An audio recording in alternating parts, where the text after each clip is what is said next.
इस अजीम फतह के बाद लोगों ने जदाउन को बादशाह बनाने का फैसला किया। क्या उसने इसे माना या रद्द कर दिया? अभी मलिक जो जदाउन का बेटा था बनी इसराइल पर हुकूमत करना चाहता था, क्या उसमें इतनी काबिलियत थी कि ये मुकाम पा सके? तौला बिन फौवा बिन दोदो कौन था? बाइबल उसके मुतालिक हमें क्या बताती है?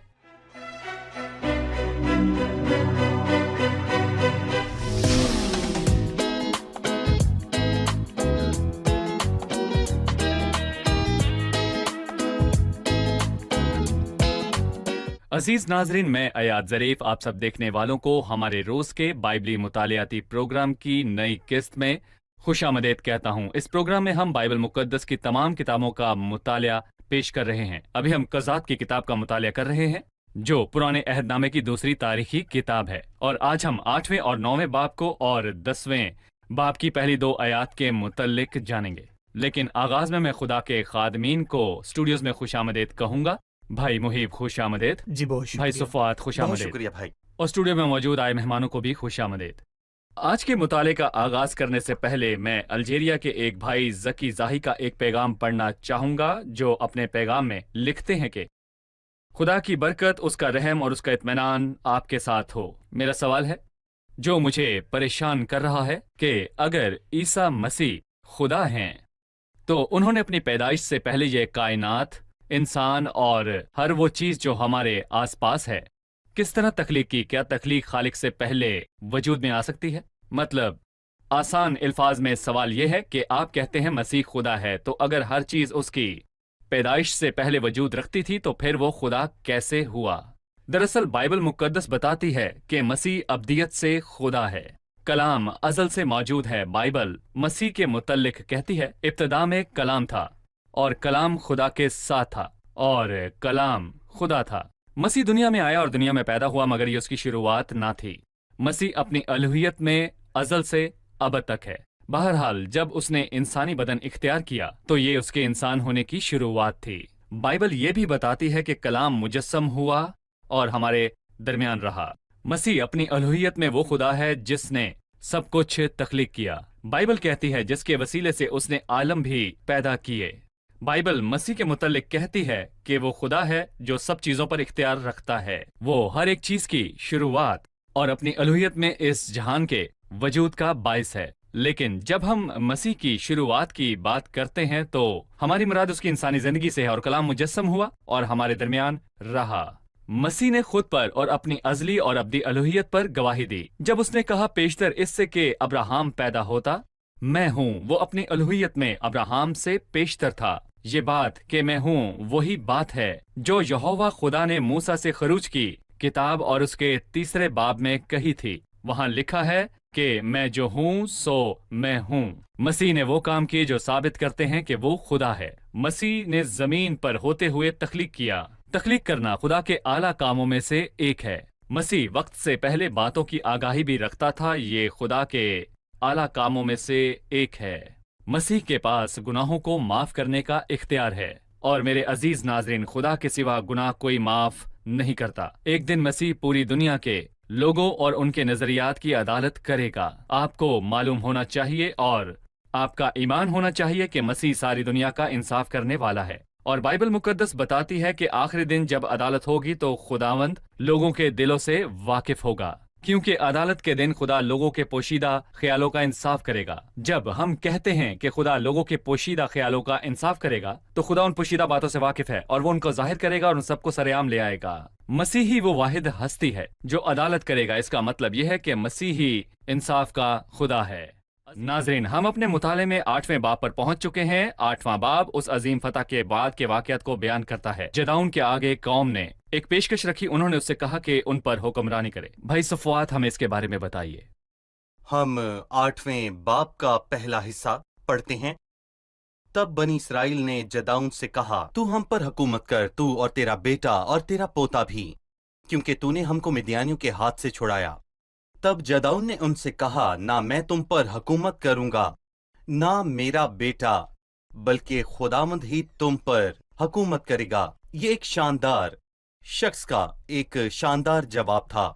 जदाउन को बादशाह बनने के लिए कहा गया, लेकिन उसने रद्द कर दिया। उससे पूछा गया होगा तू कौन है, तो उसने कहा होगा मैं जदाउन हूँ, जिससे बादशाह बनने के लिए पेशकश की गई, मगर मैंने इनकार कर दिया। बावजूद लोगों इसके ने कि लोगों ने मुझसे कहा और इसरार किया कि तू लोगों ही ने है। मुझसे कहा कि तू हम पर हुकूमत कर, तूने हमें मिद्यानियों के हाथ से छुड़ाया। जब भी इसराइल अपने खेत उगाते तो मिद्यानी उससे चुराने पहुंच जाते, सो लोग उससे कभी सेर न होने पाते। और जदाऊन जो उनका मखलसी देने वाला था वो मंजर आम पर आया और उनको मिद्यानियों के हाथों और जुल्म से छुड़ाया। और इसीलिए लोगों ने उससे कहा कि तू हम पर हुकूमत कर। और उसी लम्हे जदाऊन को एहसास हुआ कि वो भी और ये लोग भी खुदा के खादिम हैं। रहनुमा कौन है, बादशाह कौन है और सरदार कौन है? ये हमारा खुदा है। ये एक शानदार जवाब था किसी भी मुल्क के अंदर झगड़े की वजह यह कि सब हुक्मरान बनना चाहते हैं। एक जरबुल मिसल है कि सर होना चाहिए, फिर चाहे वो सर मूली का ही हो। हर कोई सरदार बनना चाहता है, लेकिन यहाँ जदाऊन ने सारा जलाल खुदावंद को दिया। और इसमें कोई शक नहीं कि जदाऊन ने इस सबक को बाखूबी सीखा। जब वो गेहूं चुरा कर ले जा रहा था और दरख्त के नीचे बैठा था और वहां से निकलने की जुर्रत नहीं कर रहा था, और जब वो कोहलू के अंदर गेहूं झाड़ रहा था, वो नाउम्मीद था, खौफजदा था और शर्मिंदा था। लेकिन खुदावंद ने उसे इस्तेमाल किया जब उसने खुद को कमजोर जाना। बहरहाल अजमत, कुव्वत और अफादियत सब उसके हिस्से में आईं जब खुदावंद के फजल से जदाऊन ने ये महसूस किया कि वो खुदावंद के हाथ का औजार है। सो उसने ये तय किया कि वो आगे को एक औजार बनकर अपने भाइयों की ही खिदमत किया करेगा। उसने बादशाह बनने से इनकार किया। उसने बादशाहत से इनकार किया, पर खुदा ने उसे इज्जत बख्शी। भाई, वो आप हमें नए अहदनामे में से अनाजीर में से खुदाउन की किसी ऐसी तालीम का हवाला दे सकते हैं कि अगर हमें बड़ा या सरदार बनना है तो हमें क्या सही करना होगा? सबका खादिम बनना होगा। ये इलाही असूल है। जो कोई अपने आप को छोटा बनाएगा, बड़ा किया जाएगा। जदाऊन ने हैरानकुन काम किया। एक और हैरानकुन शख्सियत है जो कि आखिरी काजी सैमुएल है, जो कि लोगों की खिदमत कर रहा था। लोगों ने कहा, देख तू ज़ईफ है और तेरे बेटे तेरी राह पर नहीं चलते, लेकिन हमें एक बादशाह चाहिए। यकीनन सैमुएल बहुत उदास था। खुदावंद बादशाह है, खुदावंद रहनुमा है। उसने उन्हें कहा तो नहीं, लेकिन उन्हें लगता है कि वो सरदार बनना चाहता है। अगर वो हाँ कहता तो खुदावंद को नाराज करता, इसीलिए ना उसने हाँ कहा और ना ही उसने ना कहा। मरते दुआ सैमुएल गया और दुआ की। खुदावंद ने कहा कि प्यारे सैमुएल, उन्होंने तेरा नहीं बल्कि मेरा उन्होंने इनकार मेरा किया इनकार है, किया है। और इसीलिए खुदावंद ने उससे इनाम दिया। और जब हम इब्रानियों के 11वें बाब में सुरमाओं की फहरिस्त पढ़ते हैं तो बिल्कुल शुरुआत में वो जदाऊन का नाम लेता है। इब्रानियों 11 में बड़े सूरमाओं की फहरिस्त में, जो कि अजीम लोगों की फहरिस्त है, लिखा है, अब क्या कहूँ, इतनी फुर्सत कहाँ कि जदाऊन, बराक, समसून, अफात और दाऊद और सैमुअल और नबियों का हाल बयान करूं। उन्होंने ईमान ही के सबब से सल्तनतों को मगलूब किया और क्या रास्तबाजी के काम किए, वादे की हुई चीज को हासिल किया, शरीरों के मुंह बंद किए, आग की तेजी को बुझाया, तलवार की धार से बच निकले, कमजोरियों में जोरावर हुए और लड़ाई में बहादुर बने गैर कौमों की फौजों को भगा दिया। और मैं कहूंगा कि यकीनन ये खुदा का इनाम है जो शानदार है।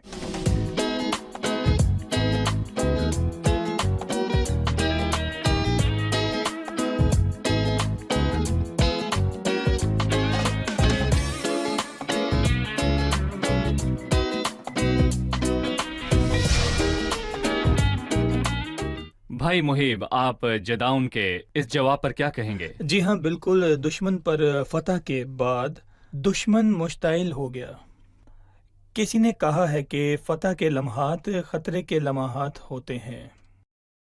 जदाउन कई आजमाइशों से गुजरा और उसने 4 आजमाइशों में कामयाबी पाई, लेकिन 5वीं में नाकामी उसकी पहली आजमाइश इफ्राइम के लोग थे, जो कि एक बड़ा कबीला था और बड़े लोग थे।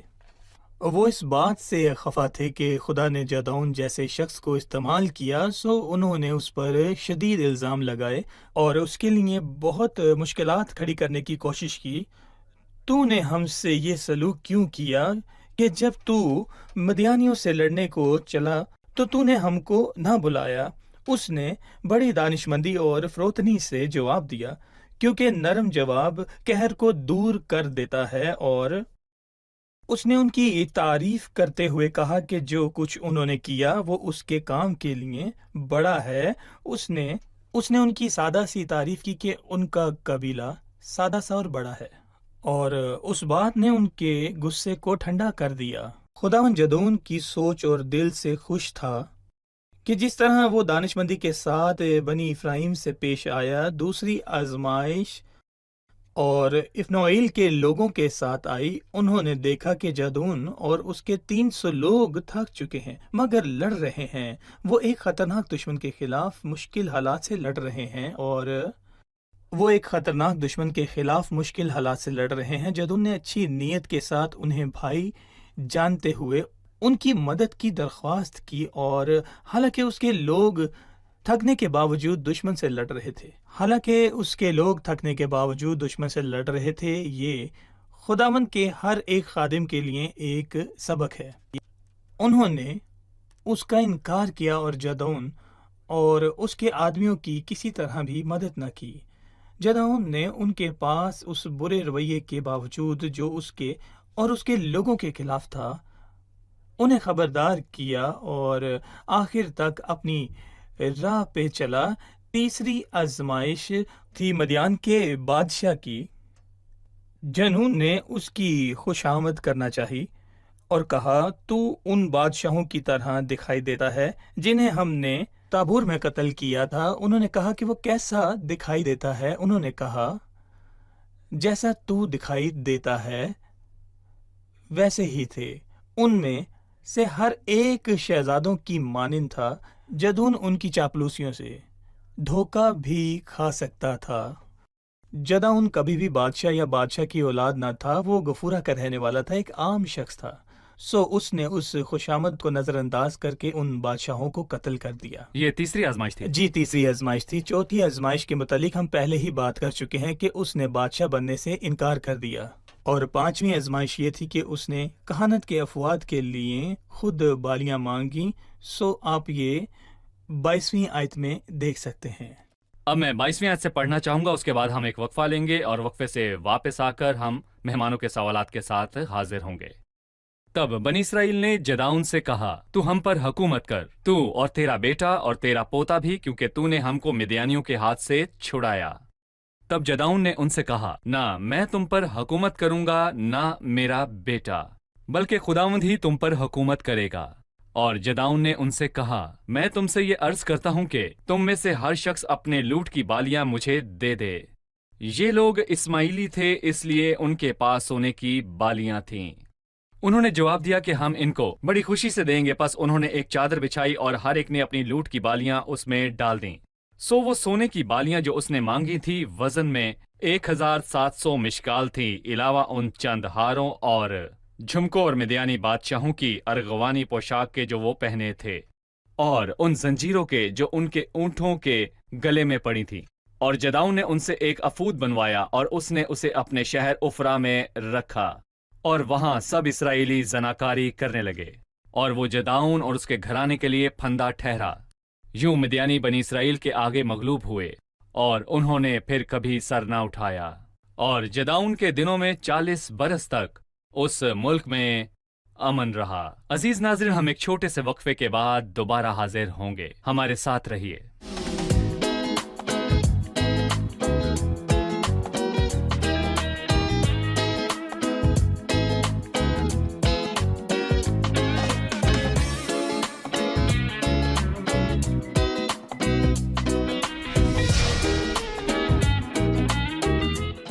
खुशामदीद नाज़रीन, आइए अब चलते हैं मेहमानों की तरफ और उनसे सवाल पूछते हैं।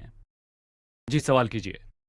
दरअसल जदौन ने किया जो मुझे उस पर हैरत है। जदौन वो शख्स है जिसे खुदा ने एक सुरमा बनाकर इस्तेमाल किया कि लोगों को एक बड़े कठिन वक्त में मुखलिसी फराहम करे। वो बहुत सारी आजमाइशों से गुजरा, बादशाह बनने की आजमाइश और दूसरी आजमाइशें जिनका हमने अभी जिक्र किया, लेकिन हम देखते हैं कि उसने दर्दनाक ठोकर खाई।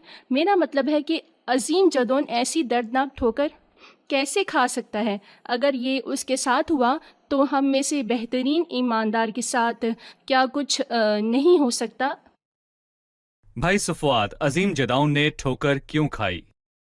बाइबल हमें पहले करंथियों के 10वें बाब की 11वीं आयत में बताती है कि और तुम बुत परस्त ना बनो जैसे बाज उनमें से बन गए थे। चुनाचे लिखा है, लोग खाने पीने को, बैठने फिरने और नाचने कूदने को उठे, और हम हरामकारी ना करें जिस तरह उनमें से बाज ने की और एक ही दिन में 30,000 मारे गए। और हम खुदावंद की आजमाइश ना करें जिस तरह बाज ने उनमें से की और सांपों ने उन्हें हलाक किया, और तुम बुड़बुड़ाओ नहीं जिस तरह उनमें से बाज बुड़बुड़ाए और हलाक करने वाले ने उन्हें हलाक किया। और ये बातें उन पर इबरत के लिए वाक़या हुईं। और हम आखिरी ज़माने वालों की नसीहत के वास्ते लिखी गईं, जो बात सीखने की है कि जो कोई अपने आप को कायम समझता है वो खबरदार रहे कि गिर ना पड़े। और ये वही बात है जो पालूस रसूल रोमियो 15 में लिखता है, क्योंकि जितनी बातें पहले लिखी गई हैं वो हमारी तालीम के लिए लिखी गई हैं, ताकि सब्र से और कलामे मुक़द्दस की तसल्ली से उम्मीद रखें। यानी कि कोई भी कामिल नहीं। मेरा मतलब है कि जदाऊन नेक और शानदार था, लेकिन अब्राहम, इजहाक, याकूब और मूसा जैसे लोग जो कामिल थे मगर निस्बतन उस शख्स के जो अजीम, कामिल और बेगुनाह था, गैर कामिल थे। और जदाऊन ने यकीनन मिद्यानियों पर खुदा के फजल से फतह पाई। और हम ये भी जानते हैं कि उसने अपने भाइयों के दिल को जीता और वो चाहते थे कि वो उन पर हुक्मरानी करे। जदाऊन ने उनका नजरिया दुरुस्त किया, लेकिन जदाऊन ने दुश्मन पर फतह हासिल की और उसने अपने भाइयों के दिल को जीता और वो खुद शिकस्त खा गया। और हम में से कोई भी गुनाह के आगे ज्यादा ताकतवर नहीं, और बाइबल के ये तमाम वाकयात हमारी नसीहत और हदायत के लिए लिखे गए हैं। और इनके लिखने का मकसद ये था कि अगर हम में से किसी को ठोकर लगती है तो वो उठ खड़ा होगा और खुदाम के हजूर मकबूल ठहरेगा। मैं जानना चाहूंगा कि कोई खुद को गुनाह से कैसे बचा सकता है। मेरा मतलब है हम गुनाह करने से खुद को कैसे रोक सकते हैं। दरअसल हमें हर वक्त बदन की ख्वाहिशात से, उसकी गहरी अंदरूनी ख्वाहिशात से चौकन्ना रहने की ज़रूरत है। जदाऊन ने 4 बैरूनी जंगों में फतहमंदी हासिल की थी, लेकिन मसला ये था कि उसके अंदर दफनशुदा और दूसरी ख्वाहिशात थीं जिसका उसने मुकाबला ना किया। एक खूबसूरत आयत जो हमने अभी पढ़ी कि बस जो कोई अपने आप को कायम समझता है वो खबरदार रहे कि गिर ना पड़े। हमेशा खुदा ही से दरख्वास्त करें, ए खुदावंद मेरी मददगार, मुझे गुनाह से बचा क्योंकि मैं कमज़ोर हूँ। खुद पर या अपने बदन पर भरोसा ना करें। आए खुदा के हजूर में खुद को जांचें और परखें। हमेशा ऐसा ही करें जब भी आपको महसूस हो कि आपकी ज़िंदगी की तरफ कोई खतरा चल रहा है या आप किसी गलत बात में जानिब हो रहे हैं। इससे पहले कि बहुत देर हो जाए, अपने बदन को परखें और उस ख्वाहिशात से इनकार करें। देखिए, मैं कहना चाहूंगा कि हमारे साथ भी ऐसा हो सकता है। हम जदाऊन को कसूरवार ठहराते हैं, इतना अजीम शख्स, और वो ठोकर खा गया। हम भी ऐसे ही ठोकर खा सकते हैं। हम किसी वक्त खुदा की खिदमत खुशी से कर सकते हैं, और किसी वक्त हम नाउमीद और थके मांदे भी हो सकते हैं।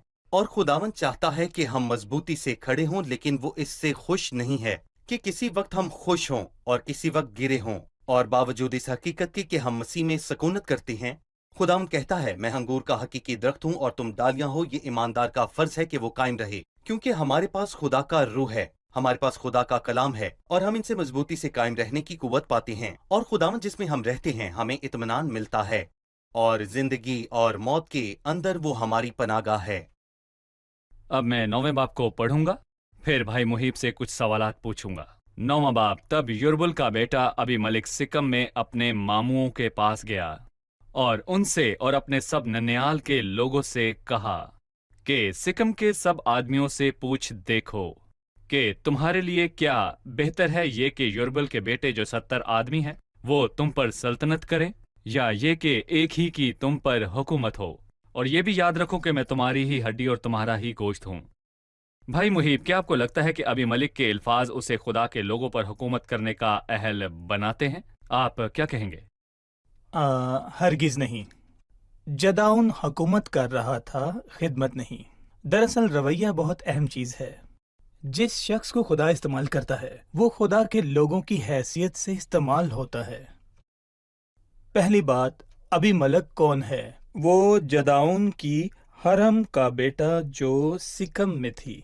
दरअसल जदाऊन की नाकामी के पीछे एक वजह यह भी थी जो कि हम 8वें बाब की 30वीं आयत में पढ़ते हैं। और जदाऊन के 70 बेटे थे जो उसी सलूब से पैदा हुए थे, क्योंकि उसकी बहुत सी बीवियां थीं और उसकी एक हरम भी थी जो कि सिकम में थी। उससे एक बेटा पैदा हुआ ابی مالک۔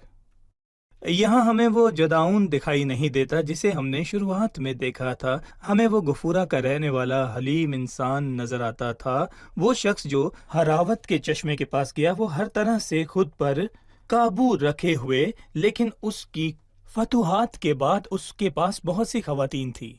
گویا وہ خود کو انعام دینا چاہتا ہو یا مطمئن کرنا چاہتا ہو، یا کہ فتوحات کے بعد ایک موڑ تھا جو کہ بہت خطرناک تھا۔ یہاں ایک شخص ہے جس کی جسمانی خواہشات کو اس حد تک آزاد کر دیا کہ ایک حرم کو لے لیا، جو کہ ایک غیر شرعی بات ہے، جس سے ابی ملک پیدا ہوا۔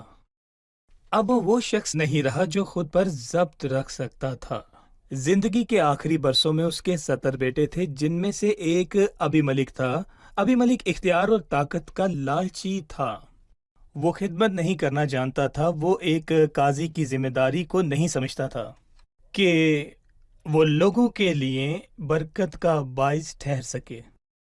میں جداؤن کی اولاد نہیں ہوں جس نے تمہیں بچایا، وہ اپنے ننیحال کو گیا، ددیال کو نہیں۔ اس کی ماں نے کچھ نہیں کیا تھا، سب کچھ اس کے باپ نے کیا تھا، لیکن اس نے بادشاہ سے انکار کیا۔ افسوس، بہرحال اس کی ناکامی کی ایک صورت یہ بھی تھی کہ اس نے اپنے بیٹے کا نام ابی ملک رکھا۔ اس نے بادشاہ سے انکار کیا، مگر اس نے اپنے بیٹے کا نام ابی ملک رکھا کہ ساری زندگی اس کا بیٹا شیخی مارتا رہے۔ ابی ملک یہ سوچ کے ساتھ لوگوں کے پاس گیا اور ان سے کہا کہ بہتر ہے کہ تم پر ایک ہی حکومت ہو۔ انہوں نے اس سے ہمدردی کی اور اسے اپنا بادشاہ بنا دیا۔ اس نے ایک پتھر پہ اپنے 70 بھائیوں کا قتل کر دیا۔ وہ اپنے تخت اور اختیار کی خاطر سب کچھ برباد کرنے پر راضی تھا۔ میں بادشاہ ہوں، میں بادشاہ ہوں۔ وہ اپنے آس پاس سب کو ذبح کر ڈالنے پر راضی تھا تاکہ حکومت کرے اور اسی کی حکمرانی رہے۔ میں چاہوں گا کہ اگر حاضرین میں سے کسی کا کوئی سوال ہو تو وہ پوچھے۔ جی، آپ سوال پوچھنا چاہتے ہیں؟ میرا سوال ہے، کیوں خدا نے ابی ملک اور سکم کو تباہ کیا؟ اس کے بارے میں ہمیں بتائیے۔ خدا نے ابی ملک اور سکم کو تباہ کیوں کیا؟ دیکھیں، ابی ملک نے اپنے بھائیوں کو قتل کیا۔ اس نے ایک پتھر پر اپنے 70 بھائیوں کو مار ڈالا۔ یقیناً یہ تباہی اور بربادی ہے۔ میں یہ کہنا چاہوں گا، گناہ کی سزا مل کر رہتی ہے۔ جداؤن نے خوشگوار رات گزاری جس کا نتیجہ وہ لڑکا تھا۔ خواہش اور گناہ کا انجام سزا ہے۔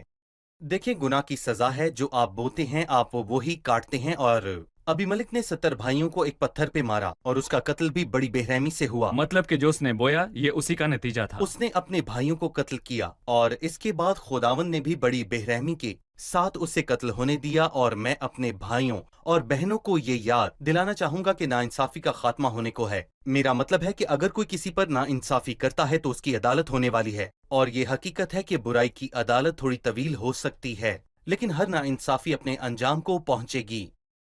ہم پروگرام کے اختتام پر پہنچ چکے ہیں۔ آپ سب کا شکریہ۔ آنے والی قسط میں ہم سلسلے کو جاری رکھیں گے جس میں ہم 10ویں باب کا مطالعہ کریں گے۔ یہ باب بہت ہی خوبصورت باب ہے۔ بہت شکریہ۔ میں مہمانوں کا بھی شکر گزار ہوں۔ اگلے پروگرام میں آپ سے پھر ملاقات ہوگی۔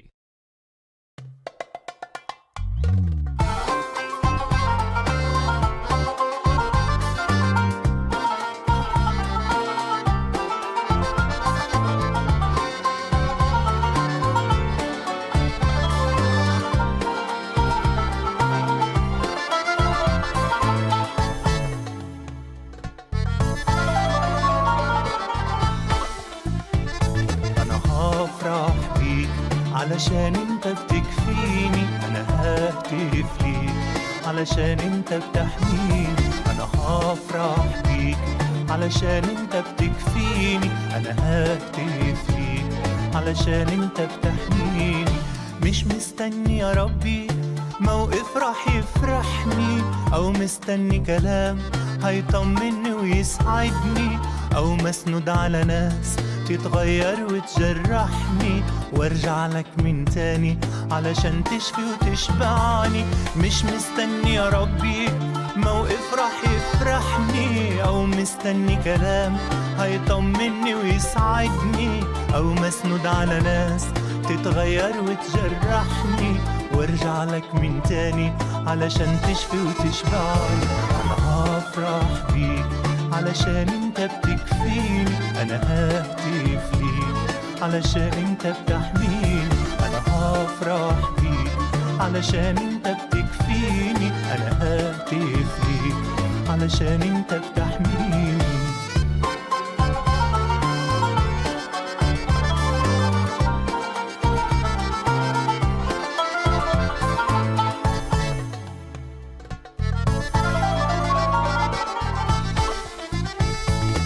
مش رح انزل عيني من على شخصك وجمالك، واتذكر ضعفاتي وخيانتي وكسر كلامك، وياك بتجدد عهدي تغمرني بنهر سلامك، وتفت فيا بروحك بشهادة المجد جلالك.